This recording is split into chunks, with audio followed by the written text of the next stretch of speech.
Welcome to Running the Table, the podcast where we run through everything on the table in the world of sports. And we're back again. It's your boys with another NFL weekly recap. Week 6 in the books. We got games to go through. So, Tim, are you ready to go? Run it. Let's do it. We're going to start off with the Denver Broncos and the Kansas City Chiefs on Thursday Night Football. And another primetime game that was just not very good. Not because of the Chiefs. Well, when you put the Broncos in it. Yeah, exactly. The Broncos stink. I'm going to run through the Chiefs really quick. They did Chiefs things, although their offense isn't clicking like it normally is. 19 points is subpar for the Chiefs' lofty standards. And the Broncos, they just stink. They're just really bad, and it keeps getting worse. I mean, you saw the drama between Jerry Jeudy and Steve Smith Sr., which was absolutely electric. So, oh boy, how does Jerry Jeudy respond? By sucking, because the by offense doing sucks. literally nothing. Well, there's not much you can do from a receiving standpoint when your quarterback throws for 95 yards and two picks. I mean, Russell Wilson was absolutely awful. The Broncos are absolutely awful. They are doing themselves no favors going forward, and it's just a cluster. Yeah, no, I was trying to look for the right word there. I don't think there is a good word to describe what the Broncos are, because the problem with them is not only are they not in a good position, but they gave up a lot to put themselves in this garbage position. So the future of their franchise is pretty bleak right now. But for the Chiefs side, I mean, overall, you look at like statistically, they don't look that bad other than the fact that they just couldn't really find the end zone. I mean, Travis Kelce's your leading receiver as per usual. I mean, you're not really looking for Rashee Rice to be your second guy, but I mean, if he's the guy that's going to step up, I mean, good for him. They need guys to step up on that offense. They got the run going a little bit, but the big thing was they just needed to find the end zone, and they just couldn't really finish drives like they're used to. Especially against the Broncos defense that has proved to be, very lackluster. And that's, saying it kindly. I mean, I still think the Chiefs are going to be fine, but it's not a pretty game for them. I know that's not what they wanted to do. But I'm sure they'll figure some stuff out and still be fine going forward. It's still the Chiefs at the end of the day. Yeah, and at the end of the day, do you really care whether you win by 3 points or 30 points? Not really. You take those wins in the NFL, and the Chiefs will look to keep it rolling with a divisional matchup against the Chargers. And the Broncos next week play host to the Green Bay Packers, where I definitely won't have multiple heart attacks if things go poorly in that game. I am praying Jordan Love plays well. We're going to move on to the London game between the Baltimore Ravens and the Tennessee Titans. The Ravens, led by Lamar Jackson, come out on top 24-16. Lamar Jackson was the it man for the Ravens. 21 of 30, 223 yards, and a touchdown and a pick through the air and on the ground. A few long runs, 62 yards total on 13 rushing attempts. On the other side, Derrick Henry showed up for the Titans, but the quarterback woes continue with Ryan Tannehill exiting with an ankle injury, which means Malik Willis got his shot and did not great, not poorly, not well. Yeah, I will say that. Not well. He didn't really engineer much offense, but, I don't really think he did anything to hurt the Titans. No, I think it's more. It goes more to say of how mediocre the Titans are in general. He didn't do a whole lot, but the Titans don't have a whole lot to do with. I mean, they didn't really get Derrick Henry going on the drive or drives. I can't remember if it was multiple at this point. It was relatively late. That Malik Willis played. I mean, he went 4 for 5 for 74 yards. He scrambled a couple of times, but again, they just kind of got manhandled at especially at the line most of the time. That was the main reason why Tannehill went down as much as he did. The Ravens defensive line was absolutely tearing them to shreds. And in the run game, Derrick Henry, the stat line is a little bit deceiving. 12 carries for 97 yards and a touchdown, but One of those was for like 60 yards. There was one super long run out of the Wildcat, and then Derrick Henry. Can't believe the Ravens fell for that too. I'm like, did you really think that Derrick Henry was going to give up that ball? Yeah, I don't know what they were thinking. It worked for one play, but I'm still of the theory that Derrick Henry is past his prime, and for lack of a better word, and that's not even a hot. It's just not even a hot take, though. Yeah, I mean, we knew he was going to start declining. Newsflash, he's starting to decline. He's not superhuman forever. And it certainly doesn't help when they ask so much of him and they can't utilize him well. They have to just throw him up the middle and hope that he can still stiff arm and run over 3 guys to get 6 yards. Yeah. And the Ravens on the other side, they'll take an 8-point win. They're advancing to 4-2, but they'll have a tough task ahead of them with the Detroit Lions. And the Titans at 2-4 enter the bye week. And now, because we're done with all of like the early morning / prime time, like early games, we're going to talk about the Chicago Bears and the Minnesota Vikings. Oh boy, the most fun game of the week. And it really wasn't even close, because you had a 1-4 football team rather against a 1-4 football team. And everybody's favorite. It looked like 2 1-4 football teams playing each other. Both teams stunk.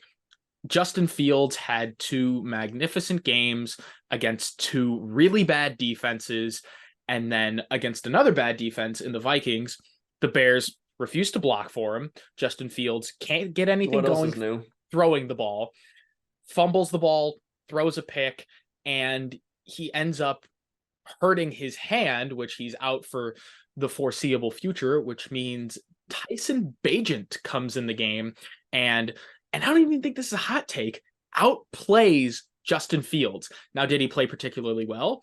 No. Did people expect it? Wasn't hard to outplay Justin Fields with the way he was playing in that first half. Yeah, I mean, you don't expect Tyson Bagent to do anything special, but he came in there and generated more offense in far less time than Justin Fields had for the entire game. And, you know, I actually like Tyson Bagent. I think the kid's got some spunk to him.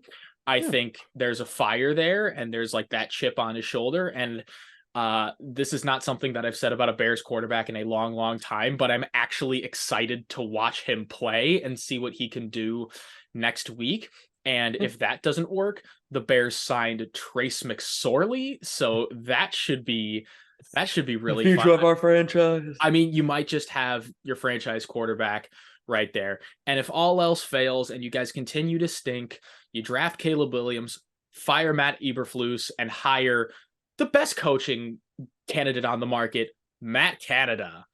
Oh yeah, not even on the market. The Bears are back. He should be on the market, but he's not on the market yet. And if the Bears do that, then I might just have to stop being a Bears fan altogether, because the franchise itself at that point, there's no saving that. There's no saving hiring Matt Canada.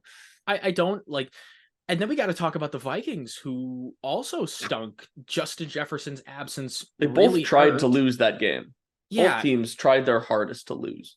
The Bears Vikings are just better at losing. Yeah. The Bears remembered that, hey, they're tanking for multiple high draft picks. So, I mean, at this point, that's probably their best bet. Yeah, the Panthers are taking care of business on their end, which we'll get to later. But, you know, the Bears out-tanked the Vikings, and they can't run the ball. We knew that. They still can't run the ball. Alexander Madison couldn't get anything going. The Bears aren't even a very good run defense. They gave 0 snaps. It seemed like, I mean, they didn't give 0 snaps to Cam Akers, but like he hardly touched the field, so it felt like they gave him. He got snaps. 1 rush, and it went for 8 yards. For 8 yards, and then they like never used it again. Nah.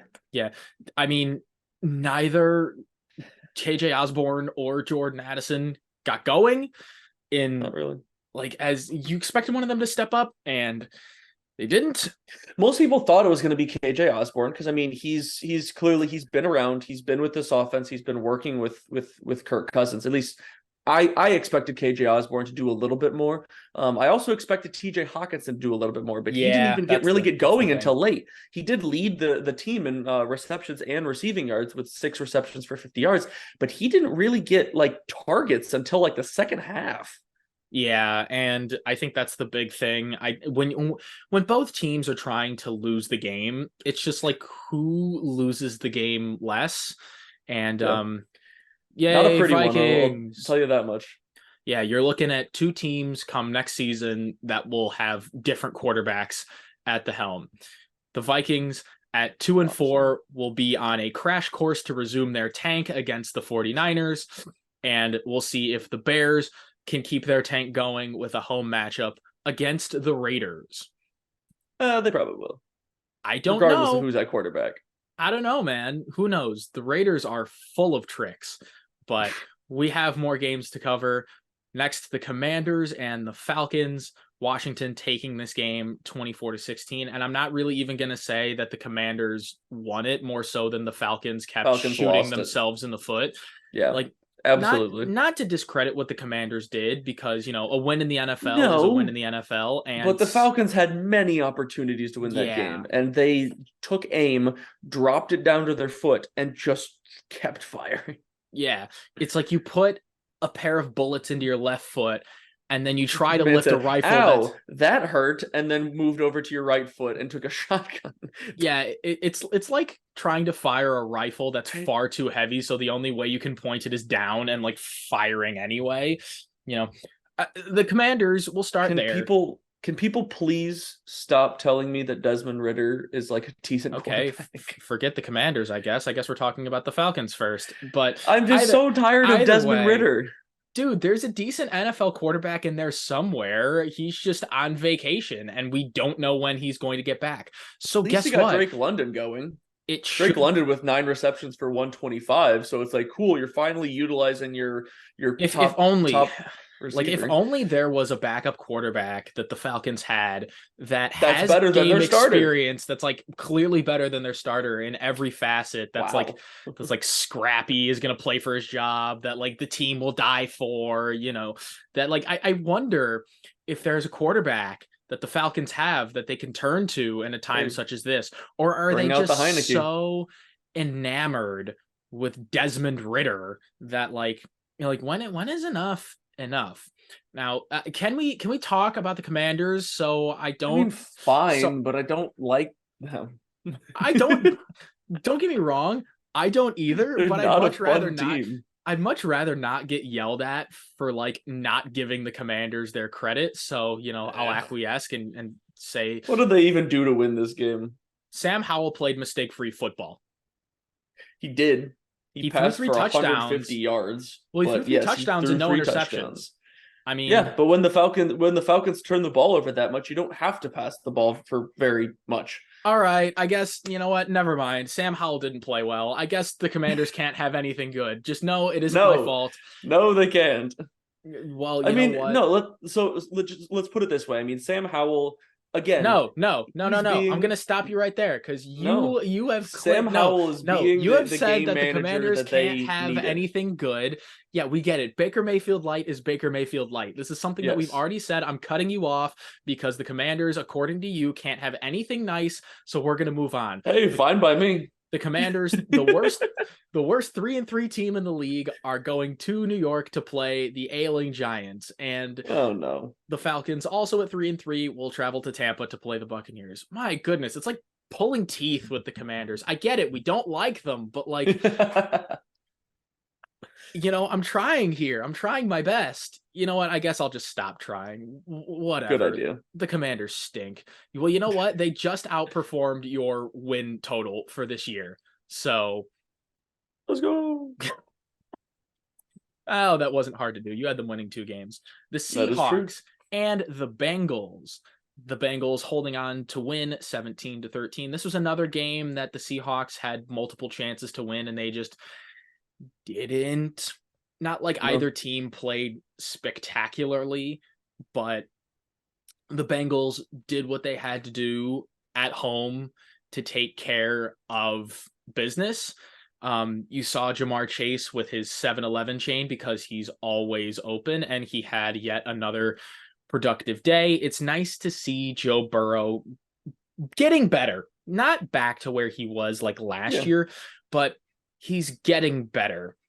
On the other side, I'm having trouble determining what the Seahawks are, whether they're like a good team in disguise or they're just really inconsistent, because like that we did not watch the same Seahawks team that beat Detroit in Detroit earlier this season. Not So at all. I don't know. I guess it's just Although kind of we're just coming to realize though that game is an anomaly. When the Seahawks play the Lions, defense goes out the window and both offenses turn into like Super Bowl contenders. yeah, I don't know what it is about the Lions where they can't beat the Seahawks, but like, yada yada yada. Yeah. I mean, at the end of the day, the Seahawks didn't do that poorly. But again, similar to what we talked about with the Chiefs, is they struggled to find the end zone. They struggled more in finishing drives, especially in the passing game, than we're used to seeing. They got Kenneth Walker in the end zone, but they, didn't get him really going. So it's kind of hard to tell with them. I think they need to get DK Metcalf more involved, more consistently. I mean, he had 4 receptions for 69 yards, but I mean, he also when you wasn't have a receiving duo entirely like healthy the entire game. I yes, think he had like a hip pointer or something that yeah, he's on and off for him, but well, that's what a I diet guess of like bread and Skittles does to you. yeah, basically. It's nice for me to see that they got Jackson Smith and Jigba going a little bit with 4 receptions for 48. Because I would like to see them utilize him more. Hey, slot boy. What up, JSN? I mean, when they have those 3 guys on the field, they should be their top 3 receiving targets. And Geno passed for over 300 yards. Again, they just couldn't find the end zone. He turned the ball over in some critical times. So turnovers are a great way to shoot yourselves in the foot, as we found for a lot of these teams. And the Seahawks are very familiar with that. The 3-3 Bengals get a rest week with the bye, and the 3-2 Seahawks host the Arizona Cardinals.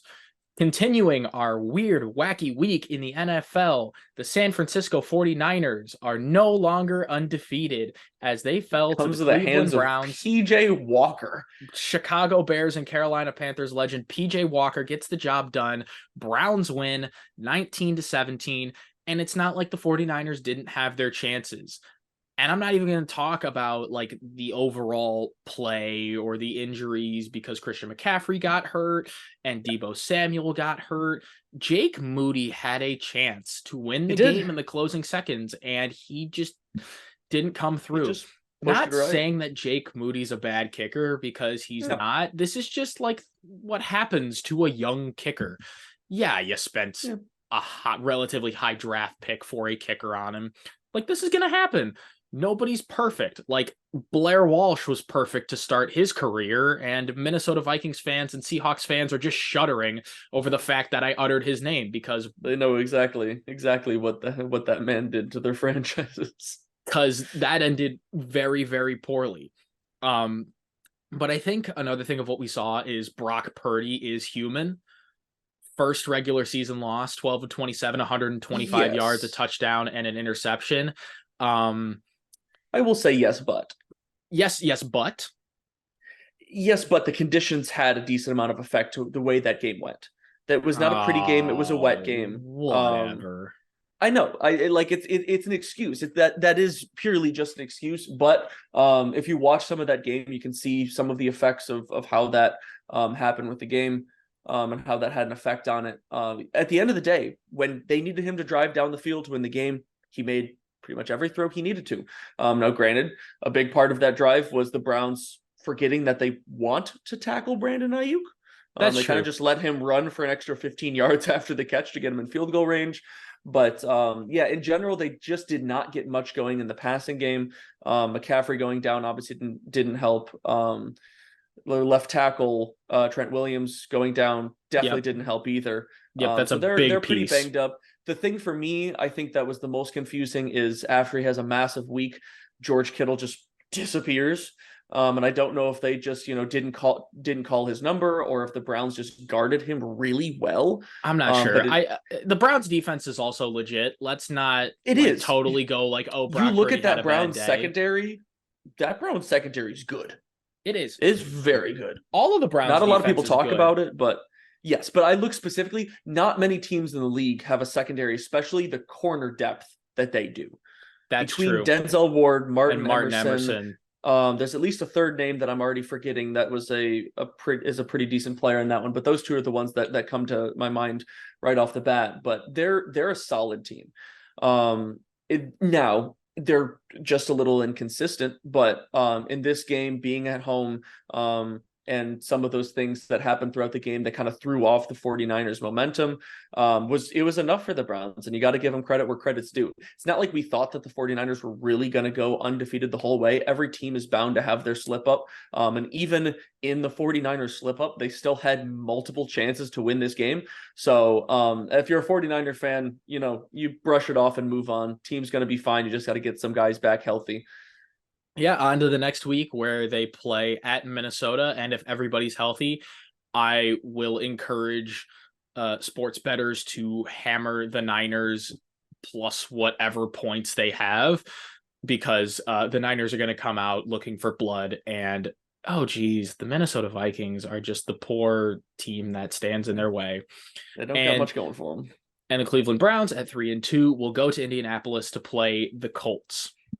Up next, we'll talk about the Panthers and the Dolphins. The Panthers jumped out to an early 14-0 lead, and then the Dolphins remembered, hey, we're the Dolphins, and ended up smashing them 42-21. The bright spots, the Dolphins were the Dolphins. Tyreek Hill did a selfie and did a backflip. Yay, so cool. Got a penalty. He's smashing NFL records because he's just an absolute game wrecker, and Tua throw him the ball and Tyreek Hill run all over the place. So that duo is as dynamic and electric as ever. There's the debate, who's more valuable, Tua or Tyreek? Personally, I think it's Tyreek Hill, but that's a debate for another day. On the other side, how about Adam Thielen with his career resurgence, having another awesome day? Crazy, man. 11 receptions, 13 targets, 115 yards, and a touchdown, like everybody expected during the start of the year. But I think there is something to be said for a young quarterback such as Bryce Young that's trying to figure it out, that is getting progressively better and better, taking those baby steps that you want a rookie quarterback to see. It helps to have the security blanket, the veteran guy that can go get you, that can just get open when he needs to.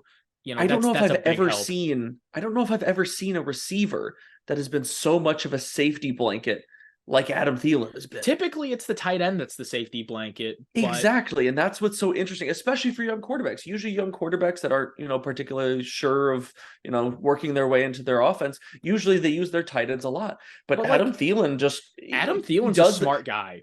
He does the simple things very well. He gets open. He finds his routes to, not all of them. He's not like a Tyreek Hill where it's like, okay, you just dust him deep and throw it up and watch him run underneath it. He'll cook you in the short game, even in the mid game. And Bryce Young just knows to look his way. And he trusts him, and that's worked out really well for them so far. They've just got to get, a little bit more production out of other parts of that offense. And maybe you might see the Panthers start winning some games, but the problem is they haven't won any facial yet. Expression. Yeah, that's what I'm saying. They need translated to 0 wins. And trust me, nobody wants to see the Panthers win more than I do, but it just hasn't happened yet. But as the Panthers continue to grow and get better, hopefully, please win a few games, win like 4, and I'll be satisfied. Why? So the Bears don't get the number 1 overall pick? Oh, gee, Tim, I don't know. Maybe not. Maybe I don't want the Bears to screw up Caleb Williams. Maybe I want him to go to a place where he can actually succeed as a quarterback. I don't know. That's just meh. Well, I think the one thing to watch out, though, going into this next week for the Dolphins is the overall status for Tyreek Hill. They didn't really call it anything that serious, but he did come up a little gimpy. They called it a cramp. He was grabbing his hamstring, though. I mean, it is possible for your hamstring to cramp, but I don't know. It was a little bit interesting to me. I think it's something to keep an eye on. But yes, we'll see for him. I think at the end of the day, he'll probably be fine. But it could be worse. It could be like a left knee. Yeah, you're right. It could be a left knee. But for Tyreek, I think it's more of just when you start dealing with issues with hamstrings, it's a lot easier for you to continue to deal with those issues. So it's something to keep an eye on going forward. Like Aaron Jones injured his hamstring against the Bears and quite frankly hasn't been the same since. But that's a topic for another day. Very, very easily re-injurable part of your body. The Panthers, whose win total is as much as you or I or everybody watching this video, unless you're an NFL player on any other team that's not the Panthers, they have 0. And the Dolphins at 5-1. That's one way of putting it. Well, it's not wrong. The Dolphins at 5-1 go to Philadelphia to play the Eagles. How you doing? Keep it moving. The Colts and the Jaguars. I'm not even going to talk about the game. The Colts have Andrew Lucked Anthony Richardson. He is done for the year. He's going to have surgery on that shoulder. And why do the Colts keep doing this? It's such a darn shame that you have the guy that you drafted 4th overall. He shows promise. He looks good. And then, nope, injured not once, not twice, but 3 times. And the 3rd time is the 3 charm. 3 times in the first, 5 weeks. Yeah. Brutal. Part of it, I guess, and that's the problem. Part of it is a little bit of just the inexperience and his own fault. Play style. I mean, it's play style. It's keeping yourself out of harm's way as a quarterback, even though he's a big guy. As he's found out, there's a lot of big guys in the NFL, and they hit hard, and the ground hurts, and a lot of it's gonna wear and tear on you. So I really hope that he's going to learn from it and heal up well and come into next season with, a much better regiment for, using his play style to his advantage, but also keeping himself safe. Because if he doesn't, we might not see him in the league very long. And I would hate for that to be a case for yet another Colts quarterback that has shown, some significant promise. Not saying he's shown, Andrew Luck level of promise. But at the end of the day, you just want to see guys stay healthy.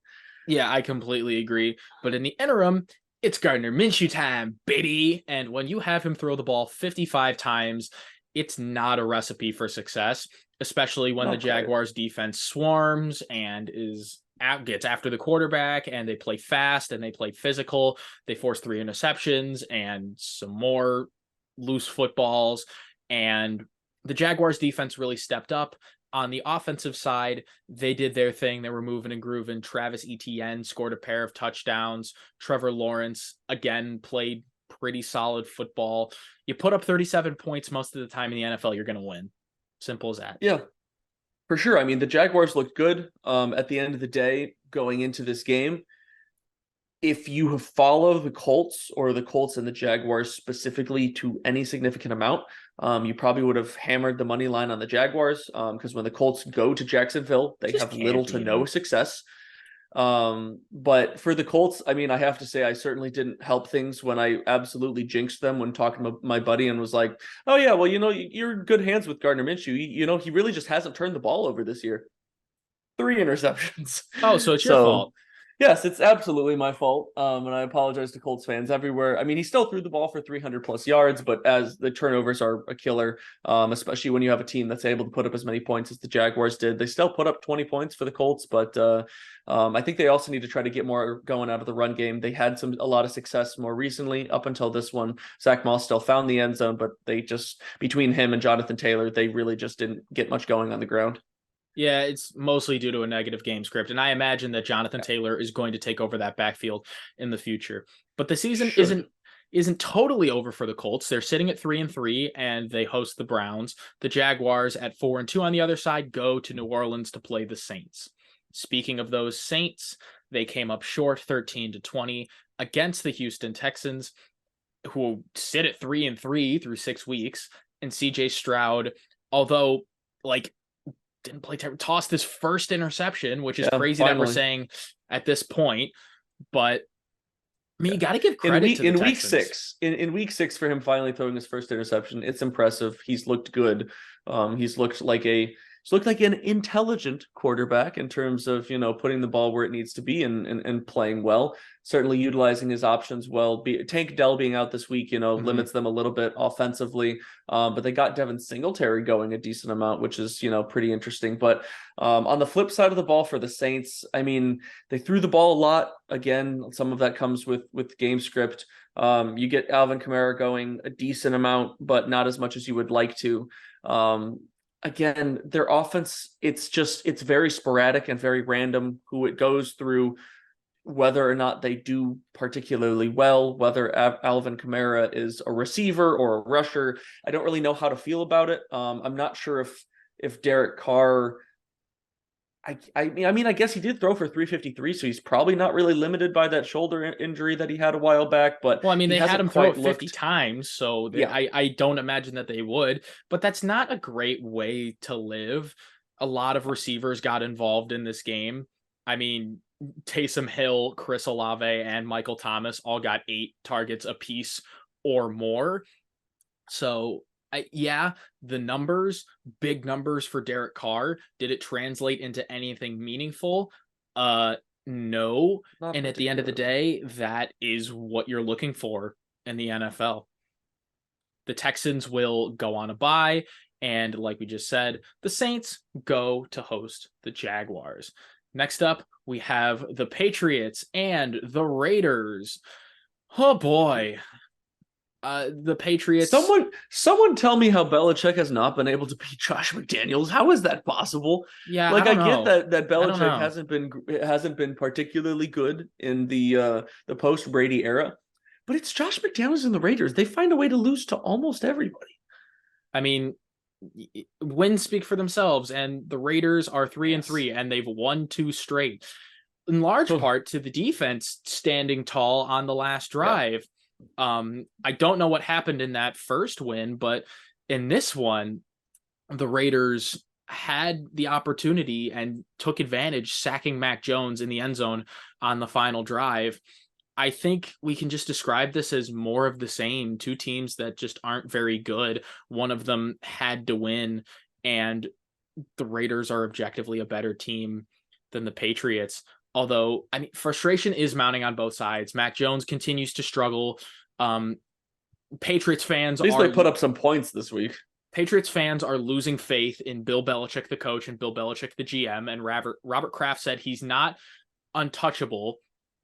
And on the other side, Jimmy Garoppolo goes down. Brian Hoyer does an admirable job as the fill-in, keeps the ship afloat. But Davante Adams went from frustrated in Green Bay to frustrated in Vegas. Guess what, buddy? They certainly didn't get him going. We miss you, but the grass isn't always greener on the other side. You should have just extended with the Packers, but you didn't. So suffer in the desert. This is your own fault, Davante. You made this bed, so you gotta lay in it. But I really don't blame him. A receiver of his caliber, week in and week out, being outdone by Jacoby Myers. I mean, that's gotta be frustrating for one of the top receivers in the league. But like I said, this is what Davante wanted. So it is. Do with that what you want.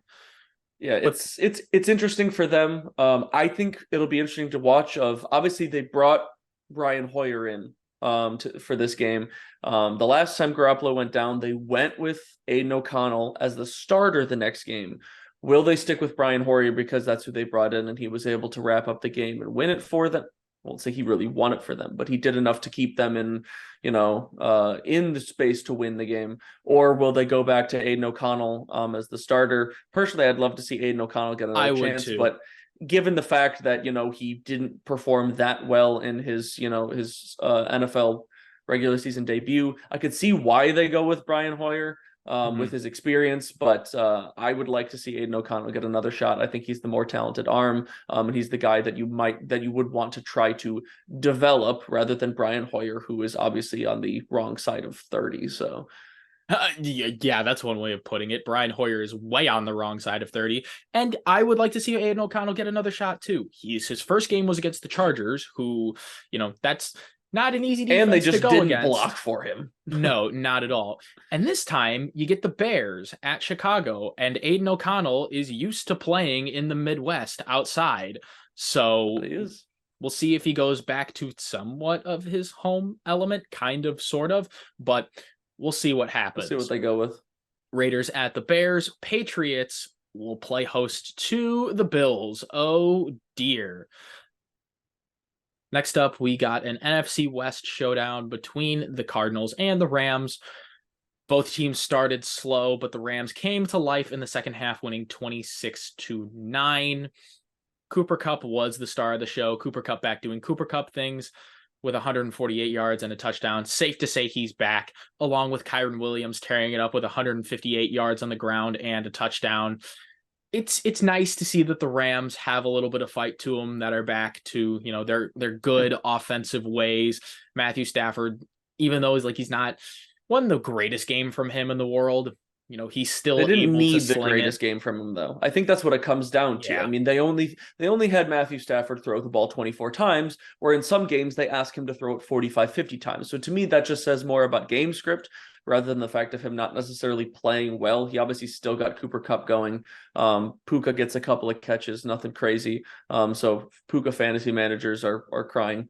But at the end of the day, I think what something again to watch is Kyren Williams had a fantastic game, 20 carries for 158 yards and a touchdown, but he does leave the game with an ankle injury. He ends up in a boot. So that's going to be something for them to watch out for. He's getting MRI, getting results on that to try to see, what that looks like. It's very possible it's just going to be, an ankle sprain, but even some worse ankle sprains can result in missing some pretty significant time. So if he goes down, that's definitely a big loss for them, because he's been playing very well for him for the most part. And on the other side, there's really not much to say about the Cardinals. Not much offense Dobbs is going. still trying, man, but yeah, it's not exactly working, as well as it used to in the early going. I mean, that's pretty much all we got for that game. The 3-3 Rams will go host the Pittsburgh Steelers, and the Cardinals at 1-5 will travel to Seattle. In a much more exciting game, the New York Jets hand the Philadelphia Eagles their first loss of the season, so there are no more undefeated teams left in the NFL. Undefeated no more. By a score of 20-14. Jalen Hurts had an unusual clunker. 3 interceptions is pretty interesting for him. He's usually not a guy that it's very uncharacteristic. He's not usually a guy that forces the ball a lot. And he just didn't look that comfortable, I would say. Overall, I think the whole team just didn't look that comfortable, and maybe that was just the way the Jets kind of jumped on him. But yeah, he threw for 280 and a touchdown, but those 3 interceptions were really what made the difference in the game, and that's what ended up sealing it for him. Yeah, and he had an opportunity to get a fourth at the end of the game. A miscommunication on the final play to Devontae Smith. It just seemed like the entire Eagles team was frustrated, and sometimes it's just not your night. Every team has those games, and in this particular one, it was the Eagles' turn to lay an egg. With the Jets, that defense did a good job of blanketing the receivers and making the throwing completely lanes. Stopping DeAndre Swift, though. DeAndre Swift has been tearing it up for the Eagles for the most part. He rushes 10 carries for 18 yards. So that is a massive change for them. And maybe that is kind of what changed, your change of pace for the Eagles, is they're used to kind of, building their pass game off of their run game. They couldn't get anything going on the run game. It's tough when you're a one-dimensional team and you're used to having that other dimension come so easily. Especially with an offensive line as good as the Eagles. So we'll see if they can make an adjustment. You have anything more about this game? No, I mean, the one other thing that I saw, if I'm not mistaken, I'm trying to see. Yeah, I'm looking at some of the week 6 was pretty significant for injuries. So you hear me bring up a couple of injuries, but this was another one where Lane Johnson goes down, and he's getting MRIs as well. So obviously that offensive line is incredible. You lose one guy, it doesn't change a ton, but I mean, you did see a difference in this game with him going down. So they're definitely going to hope to look to get him back. It's not looking to be a long-term injury for Lane Johnson, but he's a big reason of why that offensive line is as good as it is. So the Jets at 3-3 will have the bye week, and the Eagles at 5-1 will have another tough test against the Dolphins. Next up, we have the Lions and the Bucks. The Buccaneers offense couldn't get much going at all, only 6 points to the Lions 20. And typically with the Lions, when the run game was starring, David Montgomery goes down with an injury. Jahmyr Gibbs is out. So you pepper Amon-Ra St. Brown and Jameson Williams and Sam Laporta, and you're absolutely right. It's a next man up kind of deal. And you have the talented pass catchers show out, which is big for the Lions because I think it proves a few things. I've been saying they're contenders in the NFC ever since they thrashed the Packers on primetime football. Now it's absolutely confirmed. It's clear. And with how good that defense is, how good that offense is, they can beat you in multiple ways. This is the best Lions team that Lions fans have seen in their lifetime, no matter how old you are, which I think is really awesome to see, but is going to get very old. Oh, fast. Absolutely. I mean, especially for NFC North fans, sure. But we're NFC North fans, so for us, it's a bigger deal than everybody else. But it's clear that the NFC North is going to go through Detroit this year. I'm happy for them. I'm not too happy for them, but about as happy as a Packers and a Bears fan can be for a franchise that has struggled to have anything like this ever. So we'll see if they can keep it going. I would love to see. I think what it comes down to is they got to get everybody back healthy if they want to truly compete in the postseason. You gotta have both of your running backs at close to, if not full strength, and hopefully they get both of them back and are able to keep them back. But as we see, even without them, they were still able to come out with a win. Obviously, the Buccaneers not necessarily the cream of the crop in the NFC to compete with. So just despite them winning this game with a couple of guys down, I'm not going to say that it was the most magical showing, but Goofball keeps balling out. I mean, he threw for 350 plus and 2 touchdowns. So you can't ask for much more than that. Good for Amon-Ra to get back and get really involved. 12 for 124 and a touchdown. Absolutely crazy for him. So they're clicking. Even with guys down, they're still clicking. We'll see what Craig Reynolds is able to do in the absence of Montgomery and Jahmyr Gibbs. But at the end of the day, they're looking good. I'm certainly happy for them. I'd love to see them succeed. It would be really fun to watch, Lions postseason football. That's something we haven't said in a long time. Yeah, it's been a while, but they're certainly on the right track, and they go to Baltimore next week. The Buccaneers, on the other hand, will play the Falcons. We have 2 games left to go. The Sunday night matchup between the Giants and the Bills, which was not a fun game to watch.